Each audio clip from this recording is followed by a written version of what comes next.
Barbers of the world, welcome back to the greatest barber show in the universe. The wildest, the most outrageous, and most importantly, the most honest. So without further ado, let's go! Yo, it's the Toad on the mic, reppin' TPOB, host of Barber News, you know where I be. Speaking nothing but truth, cutting through the lies, helping barbers see the picture, opening their eyes. Save that money, stop blowing cash on gimmicks, I'm here to teach game. No need for clinic visits. Jeezy still ain't paid back that pissed off barber. Clippers keep blowing up, it's a stylecraft horror. Watch your moves, don't fall for the fakes. This is for the real ones sharpening blades. I'm here to change minds, not playing for fame. I'm your host, Toad Barber is the name. That was terrible. I will stick to Barber News. My rap career will stay on hold for now. I needed to break this week up, and for some reason it's dragging in. And that just reminded me it's nearly Halloween, and I hate the barbershops at Halloween. All these parents coming in asking for stupid hair designs like pumpkins and ghosts that won't even look good on the kids. And then you even get people coming in dressed up in a costume that really bothers me. Last year, I had to cut some angry dwarfs and a Spider-Man. Maybe the dwarfs were actually dwarfs and just angry. I don't know, but barbering has made me hate every season. Because it just means working harder and harder. Check this guy out. I don't even think he is dressed up. He just looks hungover and has really bad psoriasis. Some salt and water and a good 12-hour sleep would add years to his life. I really wanted to discuss dirty barbershops and licensed barbers. When did you first get your license? Or do you even have one? Let me know in the comments. I get every barber knows that one guy who is actually fired cutting hair but has no license. And you might let him work once in a while at the shop, but I really do think you need some sort of training, or else you're gonna get a lot of complaints. I mean, even just knowing the basic hygiene is important. Do you agree? Check out this clip. So the barber was talking about how he uses his trimmers to cut his pubes. And let's just watch, but as you will see, the client was not happy to hear this. Yo, come on, are you serious? Bro, I swear to you, bro. No, I'm not trying to fucking hear that shit. Bro, yo, hi. Not here. No, get your Not here, bro. Bro, he's cutting somewhere else. He's cutting a very I sprayed him before No, now. hold on one second. No, she just said, she knows somebody who said that every barber, no, every barber cuts hair with the same clippers they shave their pubes. No, but you said, oh, you must have dated a barber. I did say that, but it's Alright, no, so you confirming that it's true. Bro, take us out. Take us out. Bro. Take us somewhere else, bro. Not here. Not here.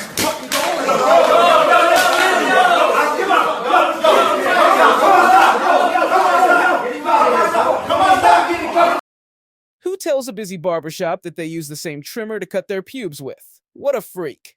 I mean, some things need to be kept a secret. That poor lady and her kid looked terrified. But if someone broke my clipper like that, I would Mike Tyson his ass. But honestly, I think we all need a barber license to avoid any infections. I won't even post the pictures, but you know what I'm talking about. Dirty clippers can mess someone up. At least just learn the fundamentals, then it's on you. But the average barber usually feels comfortable after cutting hair for a few years and can take on any challenge. But what about the ones that doubt themselves? Have they become a feast for barbers advertising education? I mean, isn't all barbering the same? Let's take Josh from Menspire. I don't understand how they get hundreds of barbers begging him to show them how to cut. It's really not all that hard and everything is free on YouTube, so why waste money giving it to someone who is dressed like a mix between a priest and a breakdancer? I mean, if you can't learn it on YouTube right in front of your very own eyes, what makes being in person any different? Seriously, let me know in the comments your opinion on education. I can't get my head around this one. Do none of these know that YouTube is free? I thought I was watching Coldplay live for a second, not a barber doing a trim on stage, and bird leeching on the stage. He must be the only barber to do events that knows nothing about hair. He just wears them big glasses and tells every barber what they want to hear and they keep on board. It's sad. His Instagram page got shut down for having over 700,000 fake followers. How crazy is that? He is one strange person. It wouldn't surprise me if he was some sort of reptile. Join me now as I have an unlicensed barber on the line. Hello, caller, you're live on Barber News. Hiya, Toad. Thanks for having me on. No problem, bro. So you say you have no qualifications and you have never ever cleaned your barbering equipment? I find this hard to believe. What you're saying is, you're the scruffiest barber in the world. Be careful now. I know what I'm talking about. What even is a hygiene? The spray bottles say they clean 99.9% of germs, but it takes only 0.1% to get infected by germs. So, what's the point? So you're telling me you don't need to clean because cleaning products don't work? Let me tell you something. I've been cutting hair for nearly 40 years, and you want to ask me why I don't clean up like those fancy barbers do? Listen, if you're going to get an infection, or ringworm, or whatever, it ain't coming from my clippers. That stuff's going to happen no matter what. You know what? I've been using these same tools on my face, head, even down there. Yeah, don't look so shocked, for years. You don't see anyone dropping dead because of it, do you? Thought so. Ain't nothing wrong with them. Cleaning them just stirs up more trouble, in my opinion.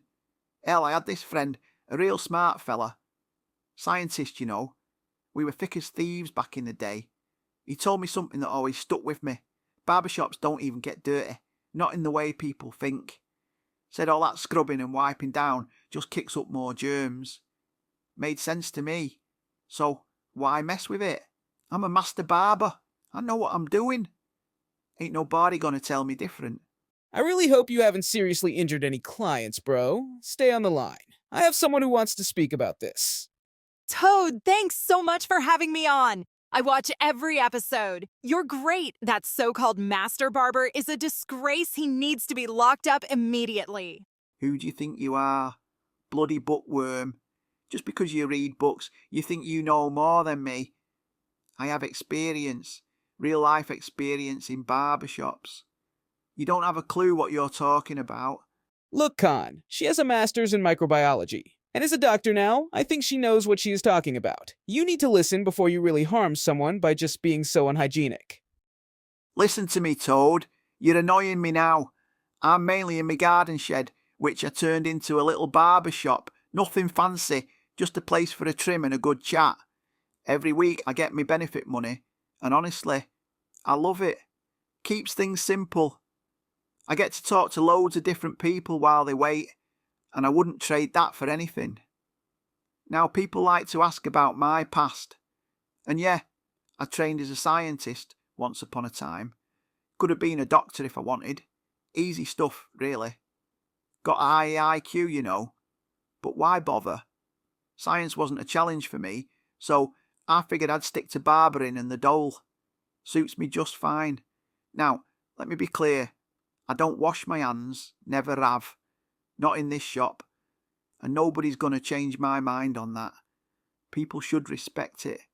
My place ain't dirty anyway. It's a shed, for God's sake, not some hospital. I get the job done, everyone's happy, and that's all that matters.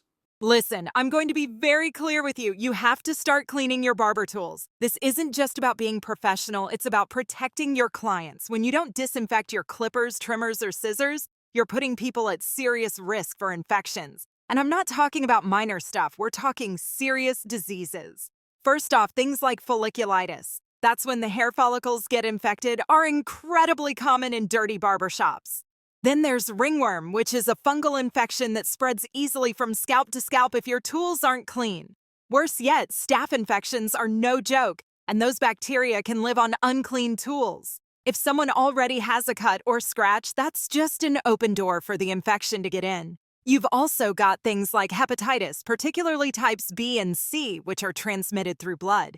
If someone's got a small nick or cut and you don't clean your tools properly, you could be spreading these blood-borne viruses without even knowing it. And that's not even getting into things like herpes or other skin conditions that can spread easily. Honestly, it's selfish and irresponsible to keep working like this. You need to start cleaning your tools after every single use. No excuses. Not only are you risking people's health, but if someone gets sick because of your negligence, that's on you. Cleanliness isn't optional in this profession, it's a duty. Toad, you need to sort your bird out. I think she's drunk. She hasn't a clue what she is talking about. You both need to get your act together and cop on. Pair of bookworm idiots. Since when did people act so serious? Oh boy, this guy has no brain. Maybe Halloween did come early. I'm gonna end this now before it turns into something worse. If you liked this episode today, please hit the like and subscribe. I am out. Peace.